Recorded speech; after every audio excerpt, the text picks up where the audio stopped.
What's up, everybody? This is A&M Reviews, back with another exciting review of the long-awaited, anticipated, and highly acclaimed John Henry, right? Yes, John Henry, based on an old folktale, starring Terry Crews. Well, what do you think, really?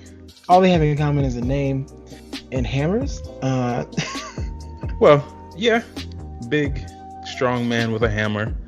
That's where the comparisons stop. Yeah. But we're getting ahead of ourselves. So, what is John Henry, the Netflix film, about? I wish I could say clearly what it was about, but I'll stick with the Netflix description. Basically, John Henry is, cleaned up man. He has family that's in the gang activity, and he was at one point, but he is no longer about that life. When unexpectedly a girl who's been kidnapped shows up on his doorstep, and basically the movie, he's just trying to get her away from this gang, who's led by his cousin, who's played by Ludacris, interestingly enough.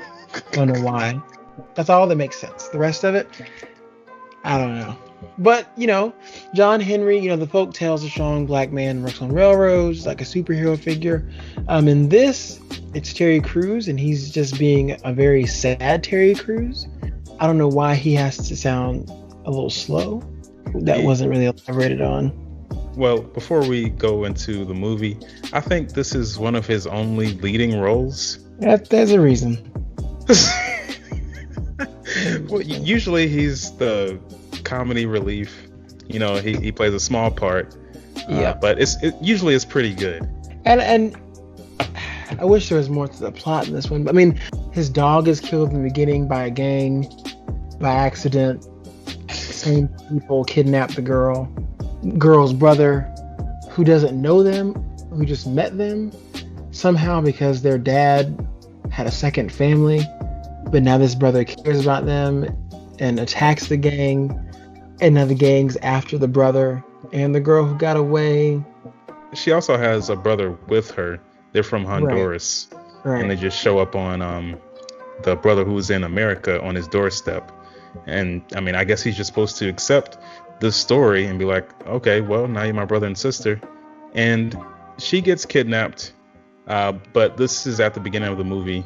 That's where they start off. It's just these random people just talking a whole bunch of trash and going back and forth while they have three other women who are in basically I think they have them as prostitutes, and one of the guys tries to take them, but the new brother and the original brother who traveled from Honduras with the girl, they come in and start shooting up the place. Now they could have easily shot her. They didn't know where she was in the house. Right. They're somehow master marksmen out of the blue. She was in the same room with the dude that was about to drag her in there and do whatever. Who knows what. But actually, I thought they were undercover cops because they had on, I don't know, like they were kind of covered. And that's what I thought. That would have been a better movie, but Yeah, it turns out that they end up just being siblings. And also, now, we're spoiling everything. I'm pretty sure nobody cares about this movie, but the brother that travels with her from Honduras, he got shot at the beginning of the movie and fell to the floor. Apparently died, right? I thought he was dead. He shows up at the end of the movie and he's fine. Like what? Nothing happened. But that's a common thread. There's also, John Henry's father is in a wheelchair because he had a stroke, but he also can just walk because adrenaline somehow. So injuries don't matter in this. My theory is they were all dead, and this was happening in the afterlife because everyone who was ever shot could get up for some reason, and injuries didn't matter. John Henry was shot in the head, and it didn't matter. And we've barely talked about Ludacris, and that's because he's barely in the movie. He has 3 scenes. He's like a Marvel villain. He has a gold piece chin thing. It looked terrible. Like it was plastic. He looked like a Power Rangers villain. A Power Rangers villain is more powerful than him. He says that he doesn't use guns. He uses, what is it, a Bunsen burner? Yes. And he had a striker that I recognized from chemistry class as well. That's his new weapon. He said he doesn't use guns, but he used it in the past. I don't know This what felt like a changed. really cheap version of Luke Cage. Oh yeah, definitely. Because Terry Crews is Luke Cage, but I Right? mean, way worse.